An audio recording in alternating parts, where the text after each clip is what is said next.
am Serafina Monique, and we are back with our Mental Mondays. So, last week we began talking about attachment styles. So, the first attachment style we went over was anxious, preoccupied attachment style.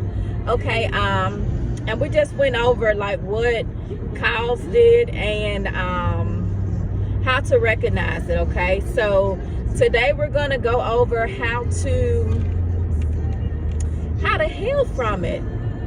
Okay, so how to heal from it. So the first thing to do with any the first thing you have to do, like to begin your process with anything, is to recognize that there's a problem. Okay, so when you recognize that there's a problem, then you can work on fixing it. Okay, so when you recognize that something needs to be healed within you, then you can work on healing it. Okay, so once you realize, okay, the way I'm moving isn't normal, okay, the way I attach to people isn't normal, then you can work towards healing it. Okay, so if you haven't already, go back and watch part 1. It breaks down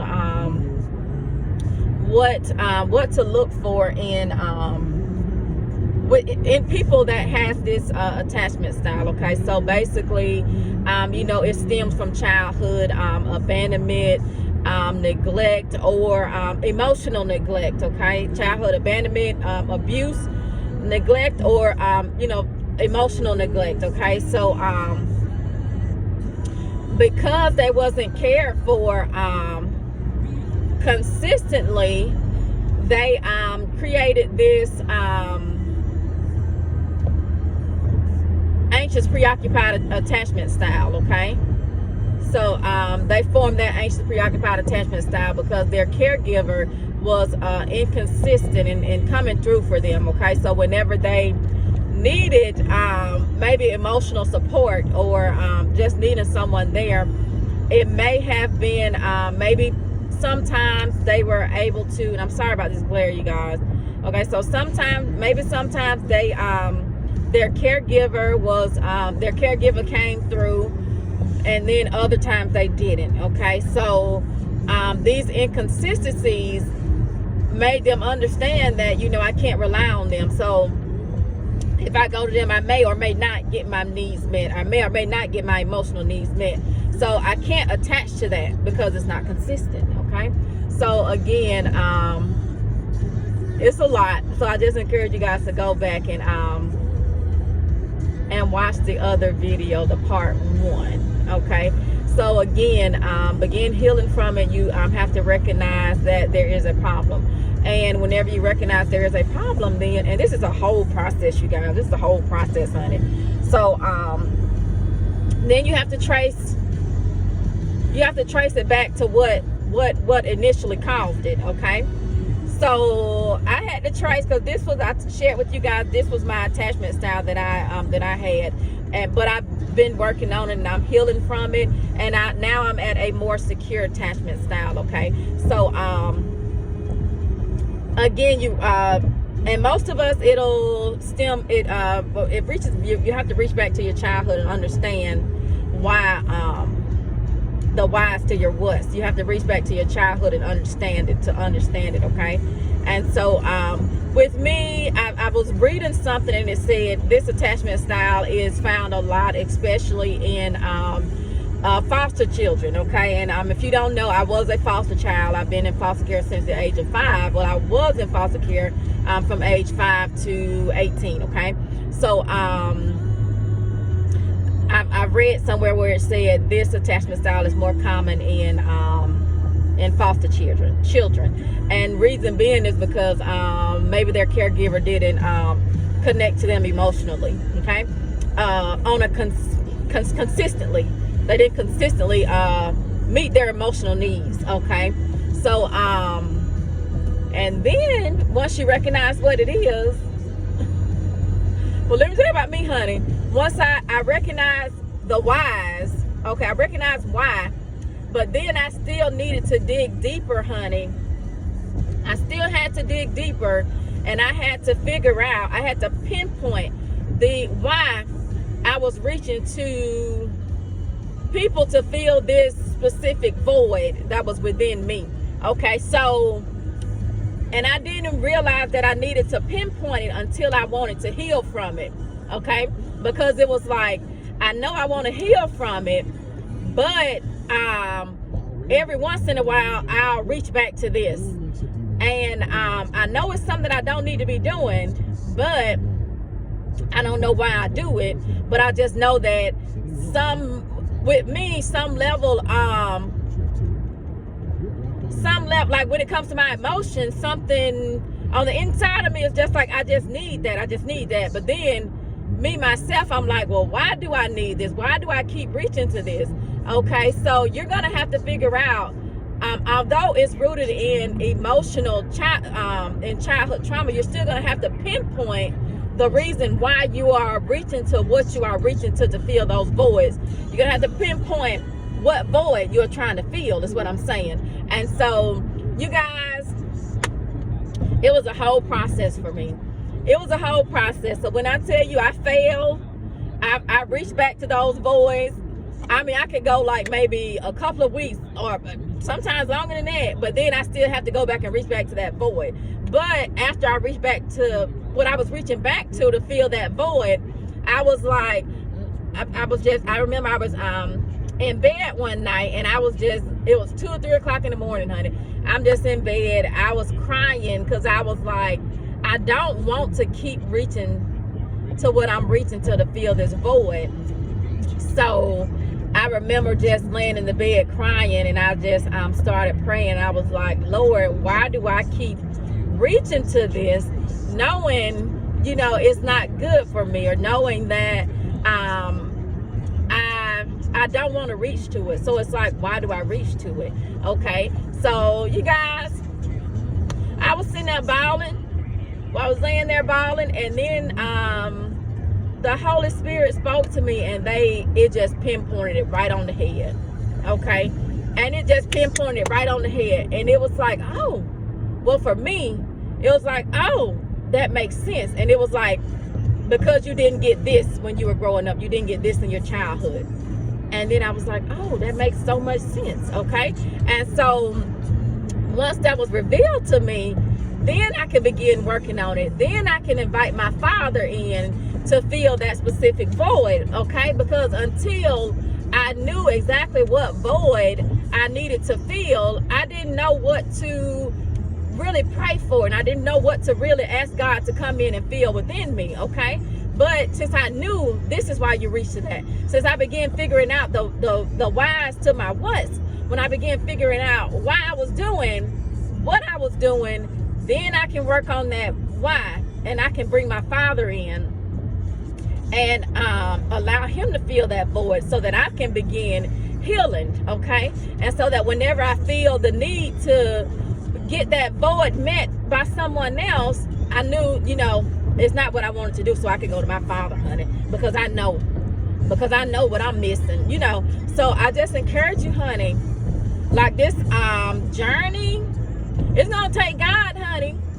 It's gonna take God. So I just encourage you to get your Father by your side, honey, because you're gonna need him. Get your Father by your side, and then once you pinpoint those voids, then once you pinpoint what is missing within you, once you pinpoint what void it is that you're trying to fill, you can allow your Father to come in, and then you can work on the healing part. Okay, so until you know the whys to your what, you're just going to be going in circles, honey, and you're just going to be beating yourself up about it, and every time you repeat this cycle, you're going to feel worse and worse and worse. Okay, so I just encourage you to get your Father by your side, and once you figure out those whats to your whys, begin healing. Okay, if you need counseling, honey, go to counseling. Okay, if you definitely need to be in church. You need to be surrounded by people who are surrounded by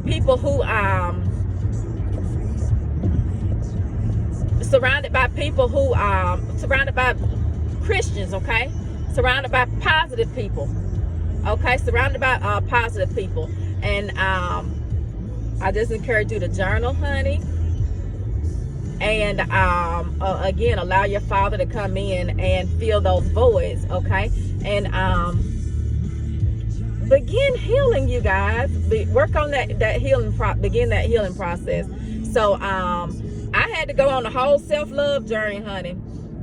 And it's like I said in my previous video about the self-love, it's not at a specific point to where you, okay, I love myself, that's it. No, it's something that you have to continuously work on, okay? So I just encourage you guys, especially if you have kids, if you don't have a secure attachment style, start your self-love journey.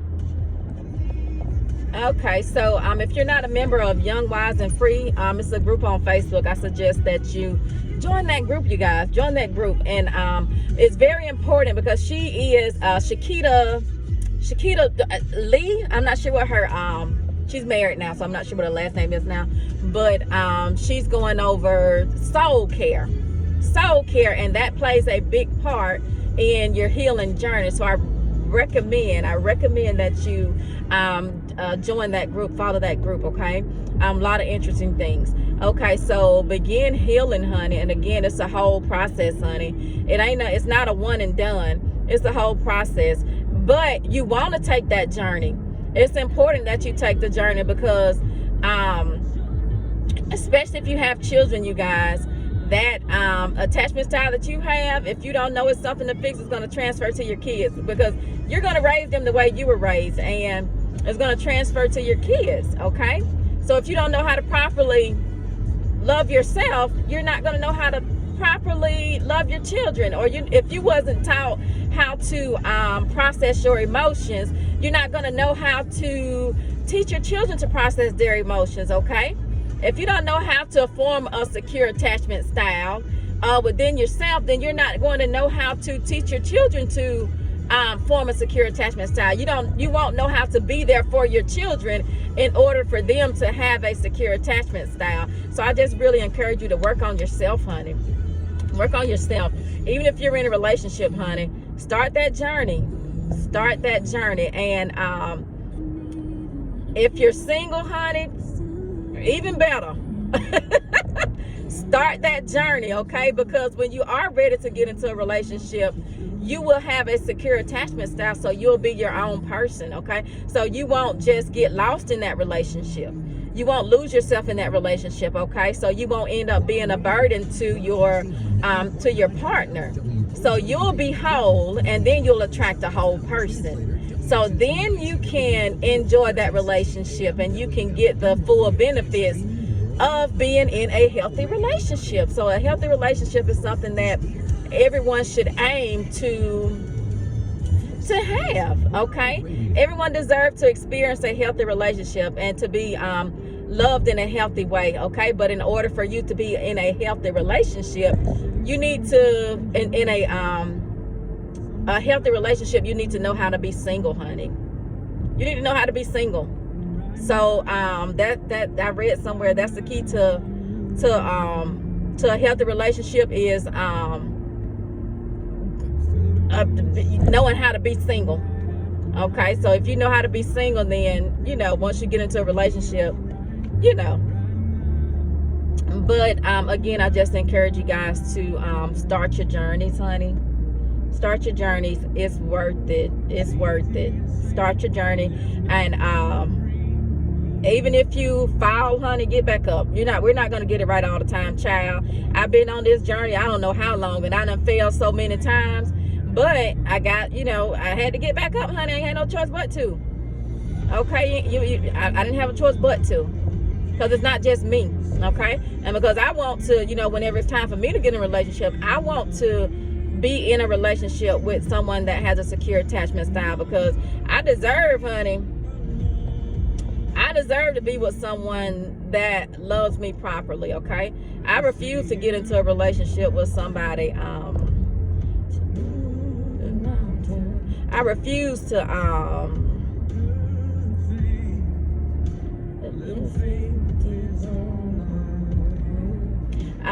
to, get into, to be with somebody that doesn't know how to properly love me. Okay, I refuse to, and I mean, I don't want to be, I don't want to be in a toxic relationship, because I deserve to be properly loved, honey. I deserve to enjoy the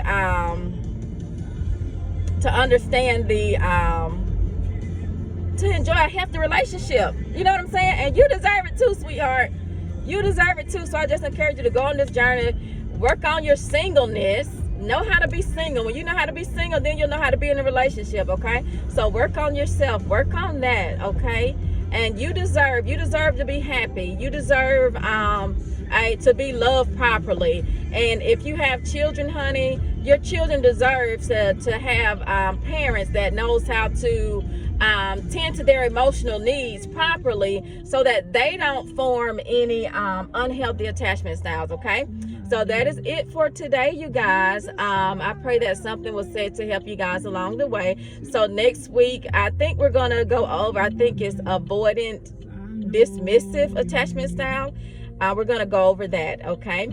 So again, work on yourself, keep going. If you fall, it's okay, get back up and keep going, honey. Dust yourself off and try again, okay? So that is it for today, you guys. I pray that you guys have a blessed, beautiful, and prosperous day on today.